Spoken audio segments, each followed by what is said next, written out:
Welcome, Tiana, to the Happier at Work podcast. I'm absolutely delighted to have you as my guest today. We connected a few months ago, had a really great conversation.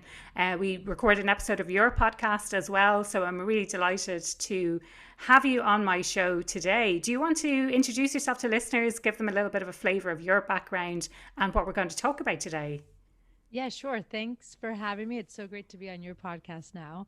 So I host and produce Torch Podcast. It's about personal development that's focused on your overall life, but what also affects your career and relationships.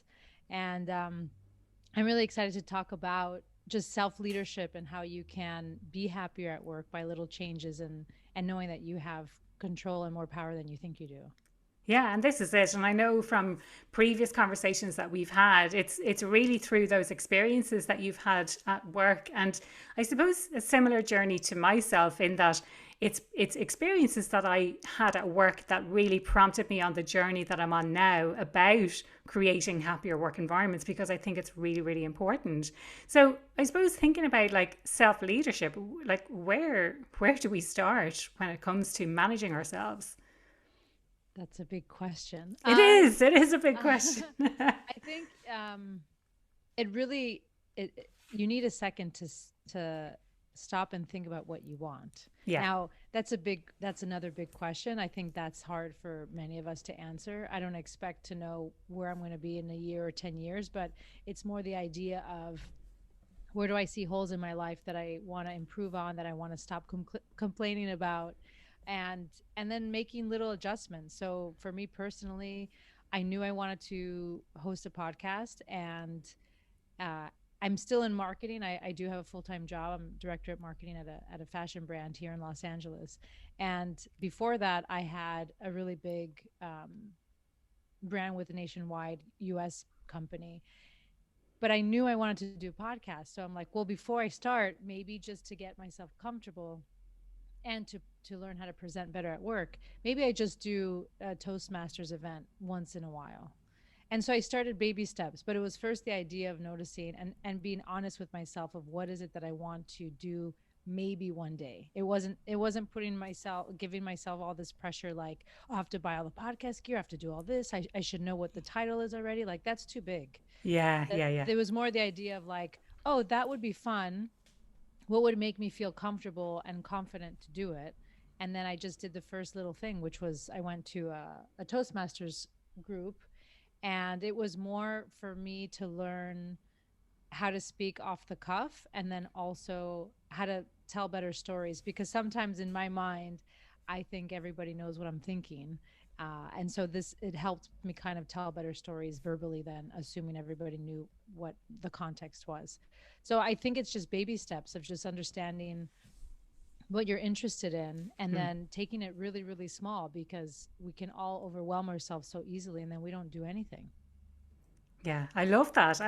And like you're so right. It's say like I suppose the first challenge is what do you really want, and that's another huge question. It's really really big. At the same time, I think the pandemic has really given people an opportunity to reflect, and maybe more than an opportunity, like a challenge. You're spending so much time at home.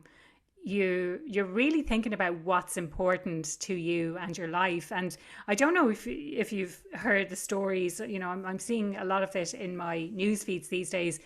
The talent tsunami and the great resignation that they say is going to happen because presumably because so many people are miserable at work or they've been treated poorly or unfairly during the time of pandemic, and they're realizing now that there's more to life. They want to change industry, they want to change career, or they want to do something a little bit different, or they want to have a little bit more life than work, and their current organization is not offering that.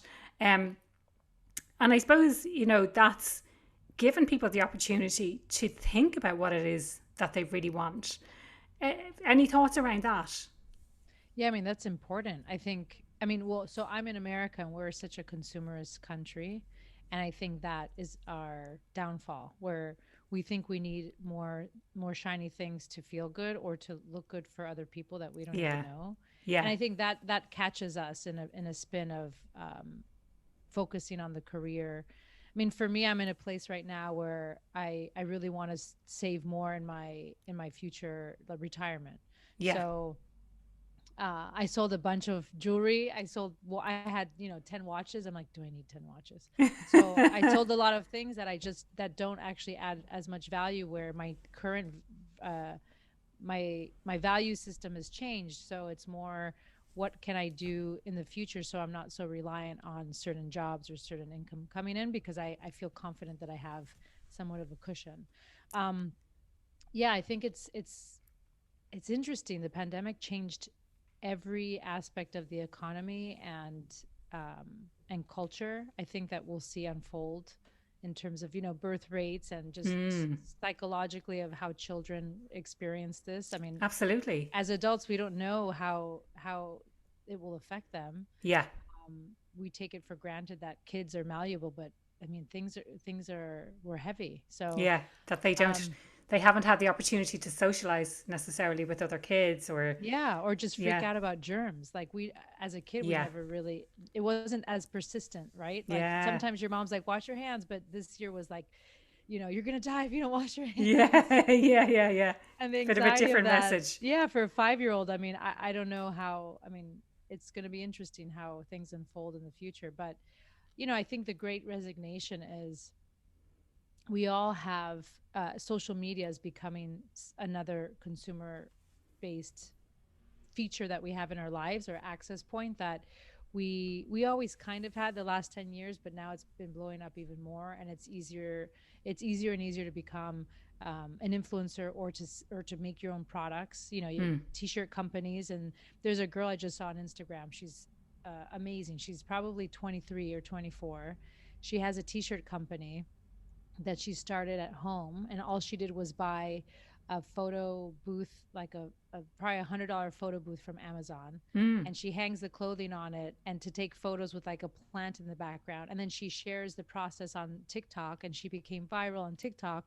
And then she shows photos of her shipping all the products, which is 50 to 100 products a week. Yeah. And she's a kid, so Yeah. why would she look at corporate and be like, why would I go there when Yeah. this is fun, and I get to be as creative as I want? And I Mm. think, with that said, as employers and employees, we have to keep in mind that, everyone wants to feel some autonomy and some creative process, not Mm. be cogs in the wheel anymore. Yeah. It's so interesting. And um, one of the things that you mentioned was about this consumerism approach and shiny things. And we see, it's my neighbor has a bigger car, my neighbor has a nicer house. Like there's all these things. And I was going to say there's no one who's immune to that. I'm sure there are people who are immune to that. And certainly the pandemic is starting to teach us more about the things that are really important. And it's not about the shiny things that we have in our life. And the other point that you made as well was about how your value system shifted during the pandemic. And I think that's,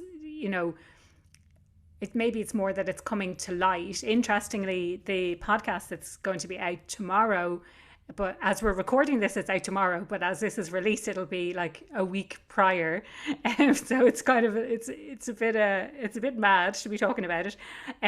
But we spoke all about values and the importance of knowing our values, both as individuals, but in organizations as well, Mm-hmm. having really clear values and making sure that those values are lived, or the lived experience of the people who work in the organizations. You mentioned about social media, and I think that ties in with what you were talking about shiny things, because people post the best of the best typically. Like I have seen examples where people are being vulnerable on social media, where people are saying this is not how it always is, and like let me show you the downsides.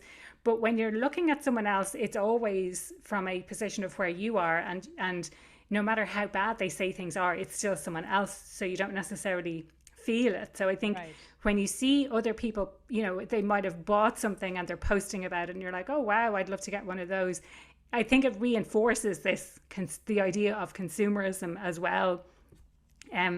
This idea of autonomy and creativity, uh, autonomy being one of our core psychological needs at work. So we need to have that sense of autonomy in order to feel fulfilled at work, essentially, in order to feel satisfied in doing our jobs. Creativity, I think, it's a funny one. I've just finished reading a book all about psychological safety, and in it he talks about the importance of having a psychologically safe environment, but that is because it can foster innovation. So having that safe environment where people are free to challenge, and going back to what you said about, if someone is at the age where they would normally be entering the workforce, but they can get that autonomy and that creativity elsewhere, then why are they looking to corporate? Like, why would they even think about joining somewhere where they're not able to have that same level of autonomy and creativity? So maybe that's part of the problem as well. Oh, completely. And I'm reading a finance book about financial independence, and in it, it's saying how important it is to, save and give a cushion so that you do feel more courageous and confident at work, to say things and to be more innovative, because you're not the fear of being fired isn't really hanging over you as much.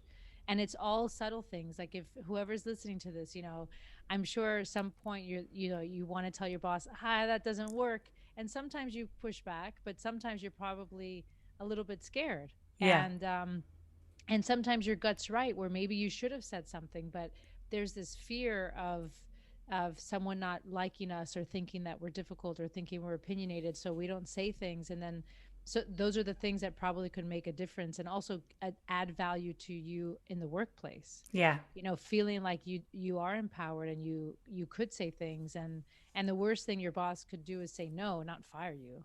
you know Yeah. I mean, I Yeah. don't know anyone who's been fired for a bad idea or a Yeah. crazy idea. Yeah, for sharing their opinion. Yeah, so I think, just being set yourself in a place where you feel confident, and what are the things that you could do so that you do show up at work getting the autonomy that everyone deserves. Yeah, yeah, yeah. That's kind of like a hack almost, that um you save up enough money so that it doesn't actually make a difference whether you're fired, whether you lose your job, which then reinforces your confidence to speak up at work, because you don't I was going to say you don't have anything to lose. Well, you might have your job to lose, but again, like you say, how many people have been fired for sharing an idea that turns out to be not a great idea, or Yeah, for a yeah, sharing idea? But it is, like, for me, we're kind of going slightly off topic here, but it is important that the leaders create that psychologically safe environment. Like, it is really, really important that they create that environment where people are free to share their ideas, to push back on things, and to challenge the status quo, and how things are actually how things are progressing. So it is definitely really, really important to do that. And I know there's some examples from your own career. Do you want to share some examples of how you have sort of managed that? If you're not comfortable going into specifics, that's fine. But I remember some really great examples that you had shared previously, where felt you felt it was okay to speak up, or you felt it was okay to take on extra responsibility where oh in an yeah. area that you had an interest in. Even if I have $1 in the bank, that's just how I'm a little bit. I mean, I wouldn't say I'm a rebel, but I definitely, when things don't make sense to me, I do speak up. So, yeah, I was hired by a company about 5 years ago, and they hired me to do, social media management. And I was grateful because the money was great. They paid me to move. It was a beautiful place, and I thought, what the heck? And I saw the opportunity, but I didn't really see as much as I saw. I didn't know as much opportunity was there until I started. But I Mm. saw some kind of like, oh, this will be fun. I have kind of a boss, but I won't be micromanaged. Like that, I already felt in the interview process. And then after, 6 months or so, I realized that there was so much more that can be done, Mm.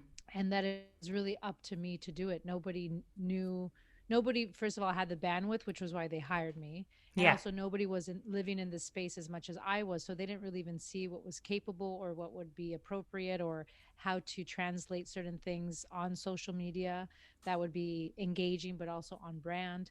And so I just started doing things without really, I wouldn't say without asking, but I was pretty aggressive in my approach where Mm. I put a plan together. I said, this is what we're going to do.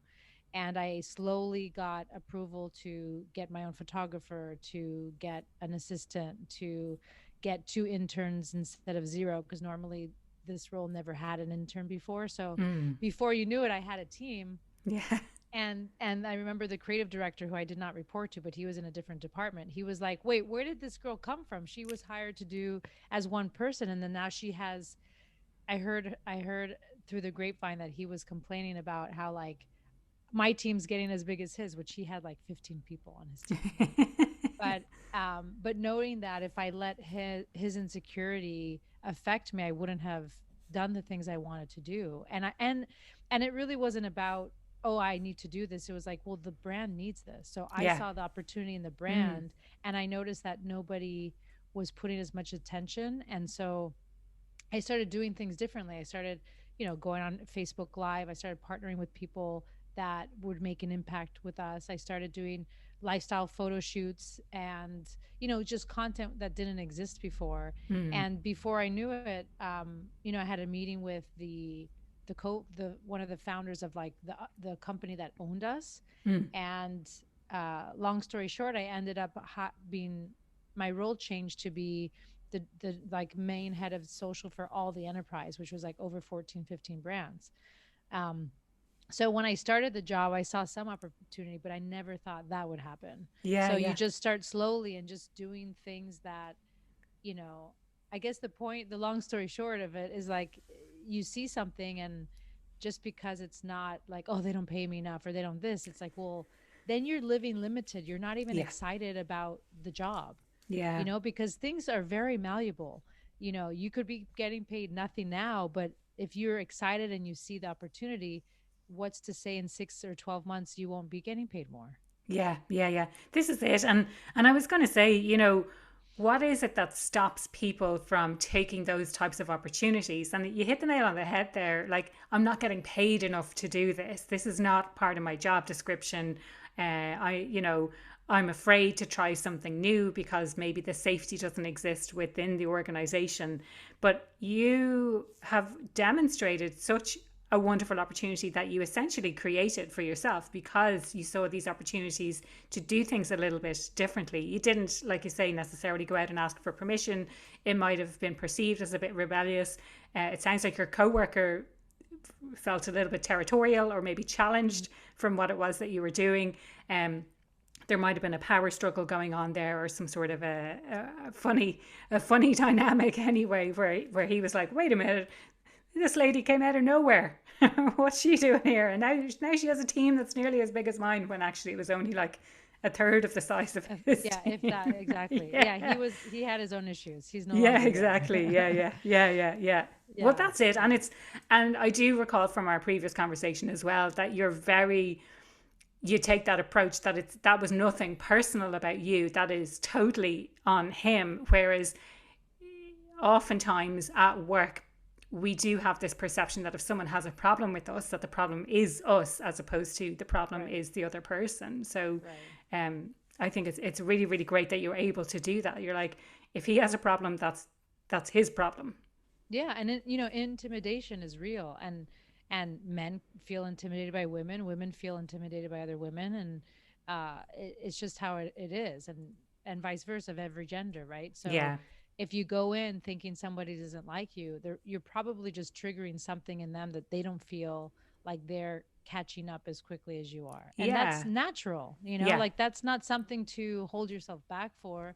And that's not something that you're bad because somebody is intimidated or jealous of you.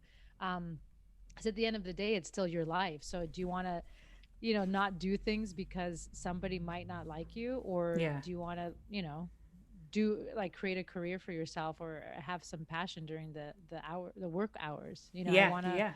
I mean, the amount of hours we spend working, I hope you enjoy most, if not at least half of what you're doing, Yeah, you know? yeah. This is the whole philosophy behind what I do. It is Yeah. about creating happier work environments, and it can happen, and it doesn't have to be at the sacrifice of money, from a financial business perspective or from a salary perspective. Like, you can get paid well to do something you still really, really enjoy doing.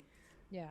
And I always see things as just you never know what's around the corner. So uh I always think about it of like, oh my God, what if I interviewed for a dream brand tomorrow and then my portfolio shows nothing?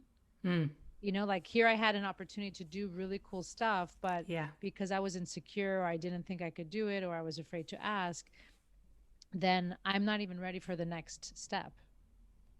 And I don't know what then my like to be honest, I don't know what my next step is. I don't know what's around the corner, but I just know that why not put the effort now because I'd rather be prepared than do like half work and be I don't know grumpy because I'm not getting XYZ that I yeah, need versus mm, knowing that it's actually up to me. yeah, And most people, like bosses, are humans too. Bosses yeah, also could be intimidated by you, or bosses may not like you, or bosses have their own issues and they have their own insecurities and stress at the job. And we have to see that as something. And everyone's job is to always make sure that you're putting less work on the boss. And you're not creating more complications and by giving them less work is you like living in your passion and doing all the things that you want to do in your department. yeah, yeah. Now, I mean, we touched on a few of the reasons why people might not feel comfortable doing that. It's not within my pay grade. I'm not getting paid enough money to do this. So they're kind of pay related reasons, which I think you kind of addressed at the start by saying you might not be getting paid that money now, but there's an opportunity in the future for you to potentially get paid more. And I know certainly anytime in work when I've got put forward for promotion, you have to demonstrate for about 6 months in advance of getting the promotion that Right. you can do that level above that kind of higher level job. And the other reasons you touched on were people being insecure or afraid to ask, and I suppose that's just you know getting brave and taking those chances and taking personal responsibility for your Mm-hmm. own career. And it's really up to individual people. There's not going to be someone else coming along to say, have you noticed what Tiana is doing, or have you noticed what Aoife is doing? It's really up to you to fight your own corner. And I think it ties really well back with what we spoke about at the start of the podcast, and that being what is it that you really want. So I think for anyone who's listening today, it's thinking about in your current role, what are you doing that you really enjoy, and what else would you like to be doing over and above that, and is there scope to take on that type of responsibility? Is there scope to take more into your role? And I know before we started recording, I talked about this concept of job crafting, which is, it sounds like exactly what you've done, which is this notion that you have the kind of core role of things that you need to do, but then you take on additional responsibilities. And the example I learned about this from doing the masters in organizational behavior, and the example that was used there was janitors in a hospital where they're paid to sweep the floor, to mop, to clean up. But actually, to make the role more enjoyable, they started talking to patients, which was Mm. not officially part of their job description, but it made the patients stay more enjoyable, and it made their role more enjoyable as well because they had that human interaction as Yeah. well. It's just something that always really stuck with me. So if there is an opportunity to craft your job in some way, then certainly look out for that. Yeah. Well, before we get into that, I think aside from, oh, it's above my, it's not in my pay grade. I think that's an excuse, to be honest. Yeah, Like as we were talking, I thought about that's not even real because it's an excuse to stay small. And it's an excuse yeah, to not be responsible. yeah, It's easier to just say, oh, they're not paying me, so like forget them. it's just a company, forget it. But again, it's not that, it's bigger than that. It's how are you showing up now to be ready for the next thing? And if you're then you're always going to have an excuse of like, oh, it's not on my pay, it's not on my pay. But then you go home and you It's not the right complain time. that you don't like your job and that you don't get to do the things you want to do, but yet you're actually not doing the things you want to do because of Yeah. you, not Yes. because someone's paying you the quote unquote right amount, you know. Yeah, yeah, yeah. Love that. Um, I loved how you phrased that as well. It's an excuse to stay small. It's so true. And, you know, if I think about the potential that's out there within people that just needs to be unleashed. And Hmm. in a work context, I see that as the responsibility of the manager, the direct manager, to be able to unleash the talent within the team, to know what they're good at, to challenge them, and to give them those opportunities, you know, and maybe to challenge them to think like, what is it that I really want to do here? What is it that I'm really, really good at? Um, and this concept has kind of been weaved through this episode of the podcast, I feel, uh, is the personal responsibility. So the other part of that was like, is it an excuse to stay small or it's an excuse not to be responsible? Yeah, it's easier to like, and it's scary to to know that you have all the responsibility for yourself. I mean, that's stuff I'm still working on because the other things in my life I want to improve or work on, um, and I have to keep reminding myself it's only up to me. Yeah. It's such a good reminder. And I think, you know, and there have been a couple of previous episodes where we have spoken about, and one in particular that springs to mind is Pauline Rodish. I think it's fairly early on in the podcast. And that's exactly the phrase she used. If it is to be, it is up to me. And I'm sure that's from someone else, and I've Oh, completely that's cool. butchered the quote. But yeah, like it's so true. And I think we're getting into the heart of the issue here where people make excuses, but they're actually excuses for not taking personal responsibility for themselves. I always like to think that there is always a choice somewhere, and it's even by convincing yourself, like, I have to do this job, I have to go to work, I have to do this. Even just changing our language to, I choose to do this because I want to support my family. I choose to do this because I want to save money to do XYZ. I choose to do this because I want to have a good retirement. There's always a reason behind the why people stay doing what they do. And if they change the language on that, and if they change their thought to say, I am responsible and I choose to do what it is that I'm doing, then I think that that shifts something in our minds that kind of it makes us see things differently, but it also shows that that there are other options. It's not just about I I have to do something. It's I get to or I choose to. Right, right, right.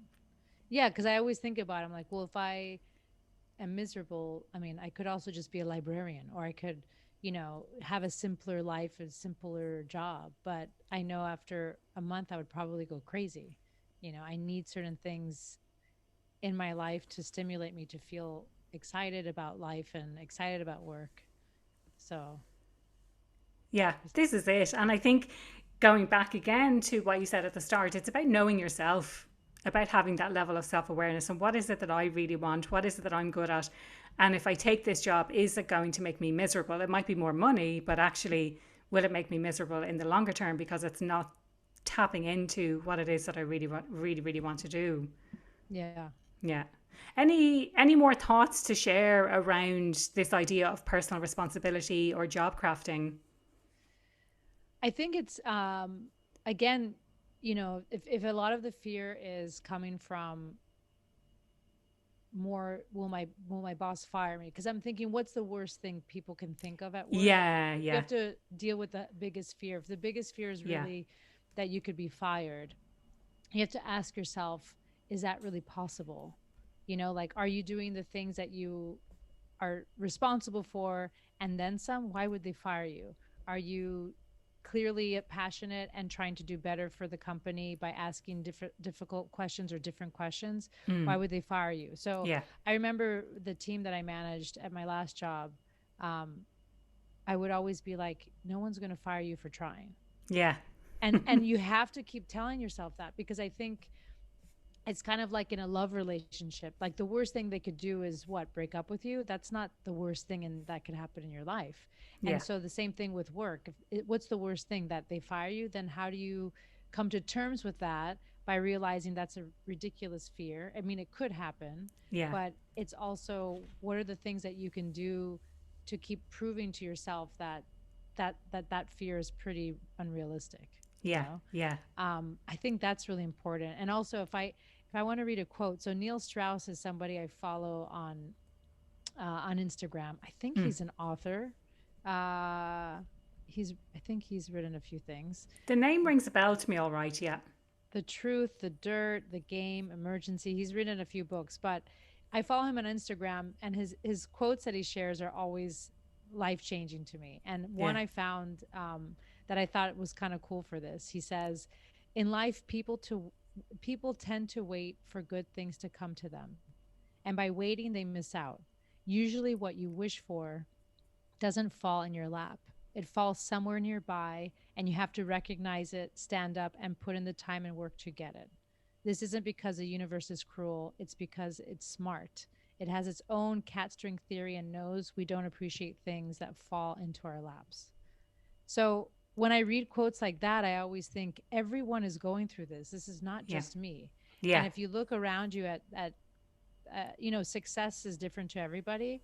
But if you understand what success means to you and you see people who are quote unquote successful in how you value things, no one did it by just sitting around or like doing what was in their pay grade or doing what was safe or, you have to stretch a little bit. And I think Hmm. that's just a reminder of, thinking about what's the worst that can happen. And that usually may not ever happen. Didn't Mark Twain even say the worst things that have happened to me never happened to me at all? Something like Yeah. that. Something like that. Yeah. That it was all in his mind, basically. Yeah, yeah. It's all Yeah. Yeah. Yeah. anxiety. Yeah. Totally. Yeah. Yeah. The worst things have never actually happened, or yeah, they've only ever happened in my imagination, or something like that.